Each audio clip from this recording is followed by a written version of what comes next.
Hello students, welcome to my YouTube channel. और आज की इस वीडियो में हम complex number and quadratic equation का पार्ट 3 करेंगे। इंट्रोडक्शन का कुछ पार्ट अभी इसका बचा हुआ है। देन हम 5.1 एक्सरसाइज स्टार्ट करते हुए फिर थोड़ा सा इंट्रोडक्शन 5.2 का रहेगा, फिर 5.2 करेंगे। तो अभी फिलहाल इंट्रोडक्शन के पार्ट 3 में आपके पास सबसे पहला जो है अलजेब्रा ऑफ कॉम्प्लेक्स नंबर का, इसमें कुछ प्रॉपर्टीज़ हमारी रह गई है, जिसमें हमारे पास है addition of complex numbers satisfied the following properties. मतलब कॉम्प्लेक्स नंबर का जो एडिशन है वो किस तरीके से, मतलब प्रॉपर्टी के थ्रू उनको उसका किस तरीके से प्रॉपर्टीज के थ्रू हमने इसको सेटिस्फाइड किया है, ये प्रॉपर मैं इसमें बता रही हूँ आपको।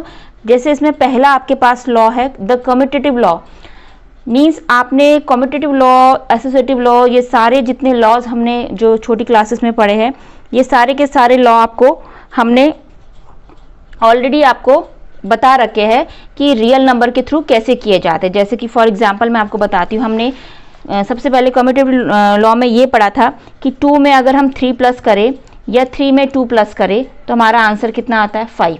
तो ये तो रियल नंबर के, तो सेम आपके पास यही चीज़ कॉम्प्लेक्स नंबर के लिए होती है। तो इसलिए ऑलरेडी मैंने इसको लिखा है। इसमें इसके बाद आपके पास एक लॉ और होगा, क्लॉजर लॉ, वो भी मैं आपको लिखूंगी। सबसे पहले मैंने कम्यूटेटिव लॉ लिखा हुआ है, तो इसके अकॉर्डिंग क्या होगा, जैसे वहाँ पे आप रियल नंबर लेते थे, सेम कम्यूटेटिव लॉ में आप कॉम्प्लेक्स नंबर्स लेंगे Z1 एंड Z2। आप दो कॉम्प्लेक्स नंबर लेंगे इसमें Z1 एंड Z2। तो Z1 में अगर आप Z2 प्लस करेंगे वो इक्वल आएगा, सेम थिंग अगर हम उल्टा कर दे Z2 को Z1 में प्लस करेंगे। तो इसका एग्जाम्पल लेके आप घर पे कर सकते हैं। इसको मैं एग्जाम्पल के थ्रू इसलिए नहीं करा रही हूँ क्योंकि अभी हमने मल्टीप्लिकेशन वाला भी देखना है, तो इससे वीडियो बहुत लंबी हो जाएगी और ये मुझे बहुत टफ नहीं लगता। क्यों टफ नहीं लग रहा, क्योंकि how to add two complex numbers मैं आपको ऑलरेडी बता चुकी कि दो कॉम्प्लेक्स नंबर का एडिशन कैसे किया जाता है। तो ऑब्वियसली बात है, आप Z1 को Z2 प्लस करके एंड Z2 को Z1 से प्लस करके इसका आंसर, इसकी वेरिफिकेशन देख सकते हैं। नेक्स्ट आपके पास होता है एसोसिएटिव लॉ। इसमें क्या होता है, फॉर एनी एसोसिएटिव लॉ में आपको पता है रियल नंबर में हम 3 नंबर लेते थे। तो हम वो कैसे करते थे, सपोज हमारे पास 3 नंबर है 2, 3 एंड 5। तो पहले आप इन दो नंबर्स को ब्रैकेट में ले लेते थे, इन दोनों को प्लस करके थर्ड नंबर से प्लस करते थे, okay. And right hand side में हम क्या करते थे, 2 को सिंगल रखते थे और 3 और 5 को ब्रैकेट में ले लेते थे। तो आई थिंक ये आपने सारी प्रॉपर्टी क्लास 7 से करी, तो इसका आंसर सेम आता था। तो सेम थिंग आप कॉम्प्लेक्स नंबर के लिए घर पे ट्राई कर सकते हैं। Z1 में हम Z2 प्लस करेंगे पहले, फिर जो आंसर आएगा उसको Z3 से प्लस करेंगे। तो टोटल जो आंसर आएगा सेम थिंग आप यहाँ पे अप्लाई करिए। पहले ब्रैकेट सॉल्व होता है बॉड मास के अकॉर्डिंग, Z2 में Z3 प्लस करेंगे, उसके बाद उसमें हम Z1 प्लस करेंगे। तो आपका एसोसिएटिव लॉ भी हो गया। नेक्स्ट आपके पास है एडिटिव आइडेंटिटी। एडिटिव आइडेंटिटी से पहले एक फर्स्ट वाला जो प्रॉपर्टी है वो मैं यहाँ पे लिखना भूल गई हूँ, कोई बात नहीं, तो मैंने फर्स्ट ये बता दिया। तो एक और हम देख लेते हैं क्लॉजर लॉ क्या होता है आपके पास। क्लॉजर लॉ के अकॉर्डिंग ये नेक्स्ट पार्ट हो जाएगा आपके पास। क्लॉजर लॉ में आपके पास क्या होता है कि जैसे the sum of the 2 complex number is a complex number, ठीक है। किसी भी 2 कॉम्प्लेक्स नंबर का सम हमेशा क्या आता है, कॉम्प्लेक्स नंबर आता है, ओके। हाँ, तो मैंने ये प्रॉपर यहाँ पे लिख दिया है, मेंशन कर दिया है, the sum of the 2 complex number is a complex number. यानी कि अगर आप कोई भी 2 कॉम्प्लेक्स नंबर लेते हैं, सपोज आपने 2 और 3 कोई नंबर ले लिया, अगर आप उनको प्लस करेंगे तो उसका हमेशा, जैसे रियल नंबर में अगर एग्जांपल बताया, अगर हमने 2 और 5 लिया रियल नंबर, तो 2 में 5 प्लस करके क्या आता है 7 आंसर। सेम थिंग अगर आप 2 कॉम्प्लेक्स नंबर को लेंगे, जैसे 2 + 3i प्लस मैंने 1 + 2i ले लिया, इन दोनों को ऐड करेंगे तो देखिए रियल से रियल ऐड होगा, 3 आ जाएगा, एंड 3i से 2i होगा तो ये 5i हो जाएगा आपके पास। तो आपने देखा ना कि 2 कॉम्प्लेक्स नंबर को ऐड करके आपको एक कॉम्प्लेक्स नंबर ही मिला। तो ये था आपका क्लॉजर लॉ। ये फर्स्ट में आना चाहिए था बट हमने यहाँ पे कर दिया, इट्स ओके, क्योंकि कोई बात नहीं, हमने फर्स्ट लॉ कम्यूटेटिव लॉ बना लिया, आप इसको इस लॉ को भी समझ लेंगे। देन आपके पास है एडिटिव आइडेंटिटी। ये बहुत इंपॉर्टेंट है। एडिटिव आइडेंटिटी में आपके पास क्या होता है कि किसी भी कॉम्प्लेक्स नंबर में आप क्या ऐड करें कि आपको सेम यही कॉम्प्लेक्स नंबर मिल जाए, ये होती है हमारी एडिटिव आइडेंटिटी। तो जो यहाँ पे नंबर रखा जाएगा वही हमारा एडिटिव आइडेंटिटी कहलाएगा। तो आप इस Z में कितना प्लस करोगे, इस कॉम्प्लेक्स नंबर Z में क्या प्लस करोगे कि आपको Z मिल जाए। तो आपको पता है कि इजीली हम कह देंगे 0। तो इस 0 को हम क्या कहते हैं, एडिटिव आइडेंटिटी। तो बेसिकली इस 0 को हम लिखते किस फॉर्म में, जैसे सपोज हम एग्जाम्पल लेते हैं, हमने Z1 लिया एक एग्जाम्पल, a + ib, ठीक है। एंड Z2 एग्जाम्पल ले लिया। Z2 आपको पता है ये Z1 हो गया आपके पास। Z2 आपको पता है कि आपने 0 लेना है, क्योंकि आपको पता है कि इसमें हम 0 प्लस करने पे ही हमें ये मिल सकता है। तो Z2 आपने जो 0 लिया है उसको किस फॉर्म में लिखेंगे? अगर आपने कॉम्प्लेक्स नंबर की फॉर्म में लिखना है 0 प्लस 0 आयोटा। आई क्या होता है? आयोटा बोलते हैं हम इसको। 0 प्लस 0 आयोटा, हमने यहाँ पे लिखा A plus I iota B, ठीक है ना। तो अगर हम दोनों को प्लस करते हैं, Z1 में Z2 प्लस करेंगे तो ये आपके पास A plus i b plus 0 plus 0 i. देखो A में Z1 में Z2 प्लस हुआ तो देखो रियल से रियल प्लस होगा, तो A आपको पता A में 0 प्लस करेंगे, पहले हम रियल से रियल, देन आयोटा वाले पार्ट ऐड हो जाएंगे। ये आयोटा B है और ये आयोटा 0 या 0 आयोटा लिख दीजिए इसको। तो ये आपके पास A हो गया और ये आपके पास I भी हो गया। तो आपने क्या देखा कि Z1 में जब मैं Z2 प्लस कर रही हूँ तो मुझे आंसर क्या मिल गया? दोबारा से यही Z1 मिल जा रहा है। तो मेरा यहाँ पे ये जो Z2 होगा ये एडिटिव आइडेंटिटी कहलाएगा और मेरे Z2 की वैल्यू क्या है? 0 प्लस 0 आई, यानी कि इट मीन्स ये इक्विवेलेंट किसके हो गया? 0 के ही तो इक्विवेलेंट है। इसको कॉम्प्लेक्स फॉर्म में हमने 0 प्लस 0 आई कह दिया, ठीक है। So here 0 is called additive identity और 0 कॉम्प्लेक्स नंबर, इसको हम 0 कॉम्प्लेक्स नंबर भी बोलते हैं, 0 कॉम्प्लेक्स नंबर। तो ये हमारे पास एडिटिव आइडेंटिटी हो गया है।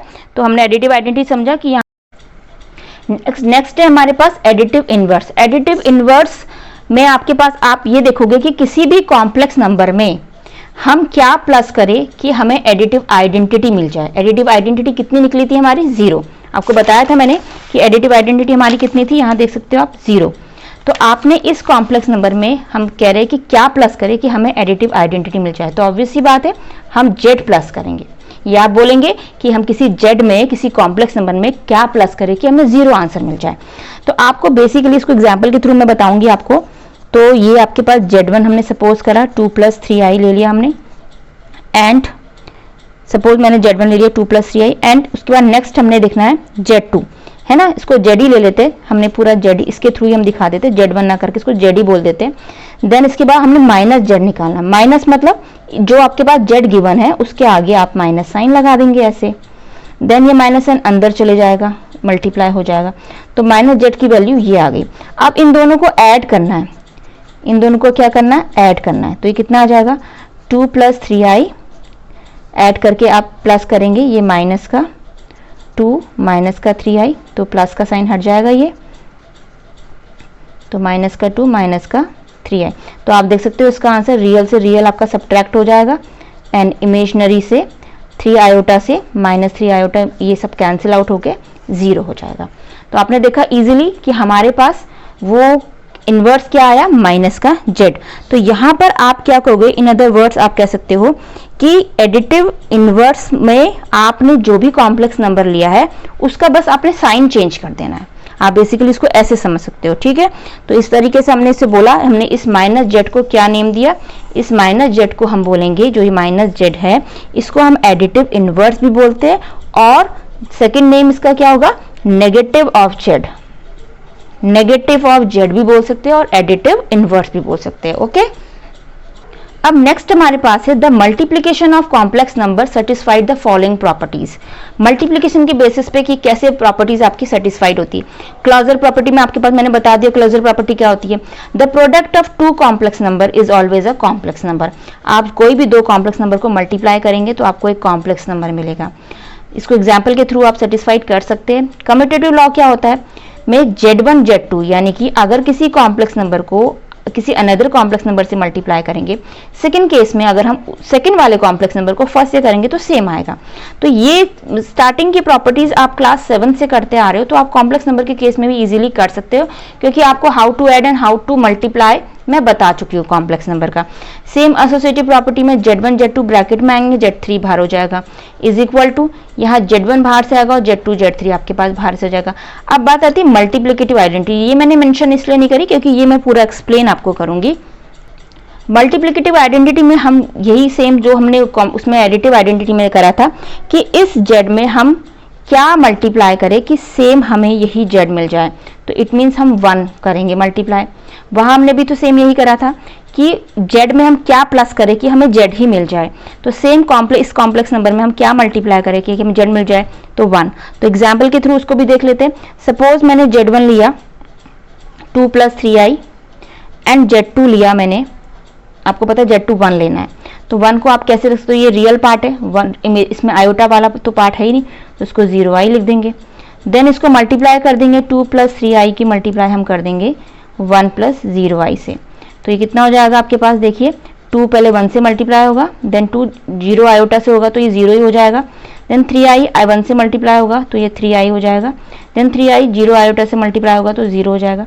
तो आंसर आ गया 2 + 3i। तो आपने देखा कि इसको इससे मल्टीप्लाई करने में वापस से हमें यही मिल गया, तो हमें z1 वापस से मिल गया। तो ये आपका एडिटिव आइडेंटिटी। यहाँ पर मल्टीप्लिकेशन के केस में अगर आपसे ऑब्जेक्टिव में छोटा छोटा क्वेश्चन पूछा जा सकता है कि किसी भी कॉम्प्लेक्स नंबर की मल्टीप्लिकेटिव आइडेंटिटी क्या होती है, तो आप 1 बोलेंगे। एडिटिव आइडेंटिटी क्या होती है, 0 होती है। अब है मल्टीप्लिकेटिव इनवर्स। मल्टीप्लिकेटिव इनवर्स में किसी भी कॉम्प्लेक्स नंबर को आप किससे मल्टीप्लाई करो कि आपको उसकी मल्टीप्लिकेटिव आइडेंटिटी मिल जाए। मल्टीप्लिकेटिव आइडेंटिटी कितनी निकली थी हमारी, 1। तो 1 कैसे मिलेगी, जब आप इसको 1/z से मल्टीप्लाई करेंगे। आप इसको z/z मत करिएगा, ये अलग फॉर्म आपको लगेगी, आप इसको कैंसिल करके 1 भी कर, कई बच्चे मिस्टेक करके आते हैं 1 करके आ जाते हैं। तो इसको हमेशा z × 1/z, ताकि हम इसको नेक्स्ट स्टेप में, आपको पता है 1/z को हम z इनवर्स भी लिखते हैं, है ना। ये इसका 1/z का इनवर्स, जैसे आपको पता है कि z का इनवर्स क्या होता है 1/z, तो आप 1/z को z इनवर्स भी लिख सकते हैं ऐसे। तो ये आपके पास एक रिलेशन हो गया। तो इस तरीके से आपने देखा कि यहाँ पर कंपलसरी क्या होता है, z ≠ = 0। अगर z 0 हो जाएगा तो वो अनडिफाइन हो जाएगा। तो ये हमारे पास मल्टीप्लिकेटिव इनवर्स आ गया, ठीक है। तो ये हमारे पास यहाँ पर मल्टीप्लिकेटिव इनवर्स बन गया। नेक्स्ट हमारे पास है distributive law for any 3 complex numbers. Distributive law 3 complex number में किस किस उनकी 2 प्रॉपर्टी है। पहली प्रॉपर्टी है, अगर हम z1 को z2 + z3, यानी कि ये प्लस में है, ये इसके संग पूरा प्रोडक्ट में है, करेंगे तो देखो पहले z1 z2 से मल्टीप्लाई कर लेगा, देन z1 z3 से मल्टीप्लाई करेगा। सेम थिंग z1 z2 की मल्टीप्लाई अगर z3 को हम बाहर कर दे इस तरीके से, तो मतलब यहाँ से ना करके कॉम्प्लेक्स नंबर एक बाहर से हमने ले लिया, इन दोनों का हमने सम दिखा रखा है, तो ये कैसे होगा, z3 z1 से होगा, यानी कि z1 z3 और z2 z3। बस सिंपल सा आपको ये प्रोडक्ट डिस्ट्रीब्यूटिव लॉ बता दिया, इसमें कुछ ज़्यादा खास नहीं है, बस इसको समझना जरूरी है। सेम जो रियल नंबर में हम करते थे सेम हमने वही करा।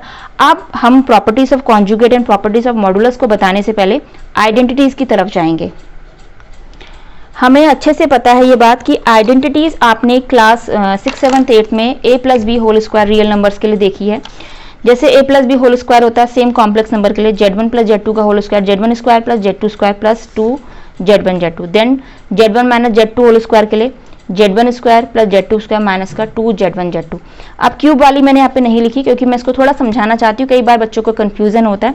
इसमें प्लस है और क्यूब है, तो इसका सिंपल सा आप कैसे याद करेंगे, z1 क्यूब होगी सेम वही z2 cube plus 3z1 z2², ठीक है, या आप z1² z2 कर सकते हैं।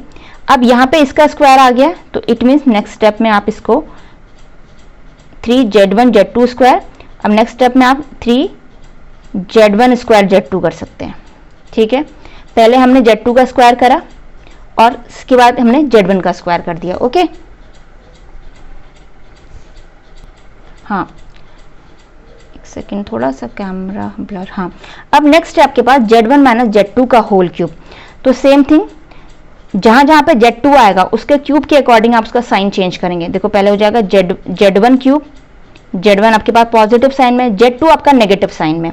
तो नेगेटिव साइन में पता है कि किसी भी नेगेटिव नंबर का क्यूब हमेशा, ऑड नंबर अगर है तो वो ऑड ही रहती है, तो ये आपका नेगेटिव रहेगा, ठीक है।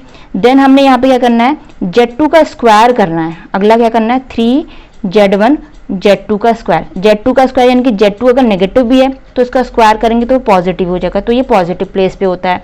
देन उसके बाद होता है 3z1² z2।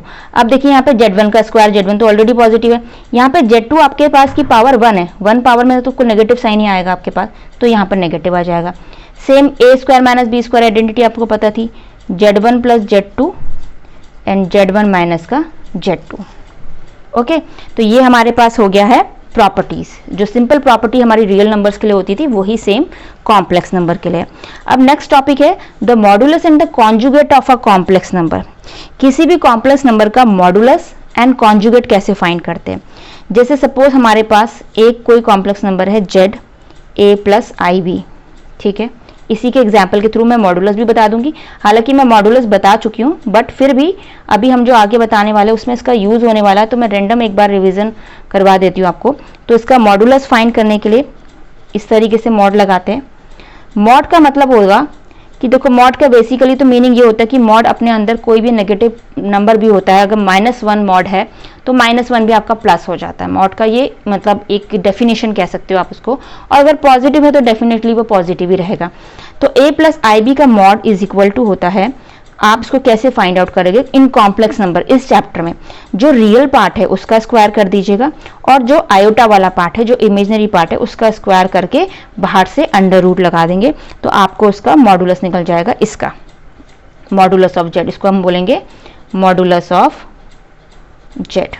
ओके, देन इसमें एक तो ये होता है, मॉडुलस बता दिया। देन B हमने कॉन्जुगेट। कॉन्जुगेट को ऐसे रिप्रेजेंट करते हैं, ऊपर से बार लगाते हैं, इसको हम बोलते हैं कॉन्जुगेट ऑफ Z।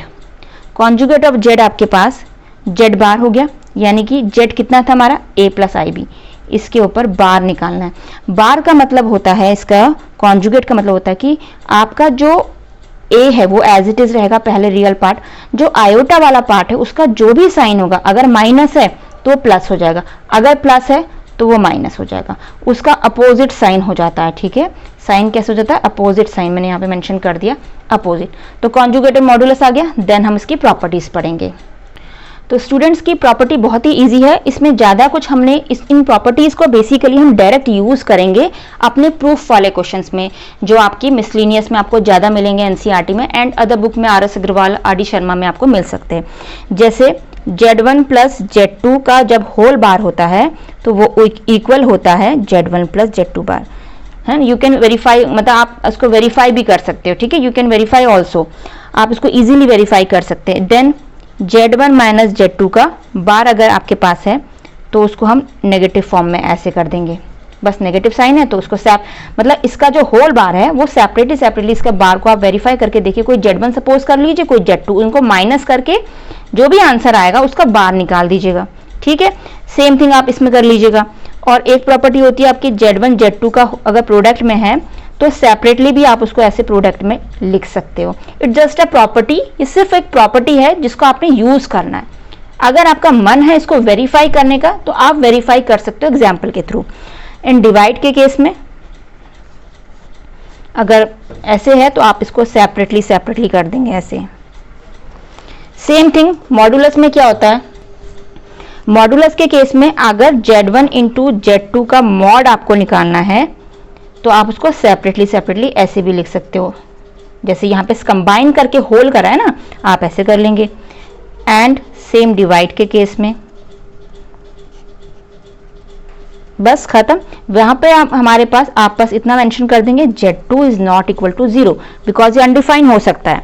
तो बेसिकली बस ये प्रॉपर्टी है, आपको अपने माइंड में इसको थोड़ा सा रखना है कि हम इसको ऐसे लिखा जा सकता है, इसको ऐसे लिखा जा सकता है। ठीक है, तो ये प्रॉपर्टी हमारी यूज होगी प्रूफ वाले क्वेश्चन में। ठीक है, तो ये हमारा आज का टॉपिक कंप्लीट हुआ पार्ट 3 का। तो students, if you like my video please like, share and subscribe my channel. Thank you and thanks for watching. Next video में हम 5.1 एक्सरसाइज करेंगे। Okay, thanks for watching.